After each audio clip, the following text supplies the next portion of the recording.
Hey, if you're like a lot of agents around the country right now, you're struggling to have enough business. There simply aren't as many homes being bought and sold as were a couple years ago, but there's still plenty of people that are buying and selling real estate. So, what can you do to generate more business or create more business? You have two key areas that you can do that. You have your sphere of influence, and then you have lead generation, which is just create new business. It's that simple. So, your sphere of influence, these are the people that know you and trust you already. However, you and I have to communicate with these people and be intentional about it and make sure we're always coming from contribution. We want to do it in a systematic way and be consistent about it. Do it through a variety of different mediums. Mix up the phone calls, the text messages, video, text, email communication, and of course, face-to-face meetings. And think about, how do you like to be communicated with? What professionals have you done business with that you really enjoyed the interaction and the follow-up afterwards?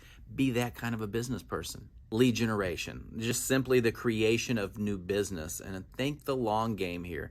Even though it's great when we find some now business and we're reaching out to new people, we're ultimately looking and hoping that they'll be part of our sphere of influence and do business and refer business to us for years to come. So there's three areas that you could simplify this when you're thinking about lead generation. Of course, there's countless mediums and sources that you can use for this. But the first, geographic, that's what we're most familiar with usually as realtors. That's just people who spend their time in a certain area. Usually living somewhere is spending a lot of time in that area. So what neighborhoods would you like to do more business in? Hold open houses in those areas. And then when you do that, go meet the neighbors, gather their information, and start communicating with them and treating them like your sphere of influence, and they'll become your sphere of influence.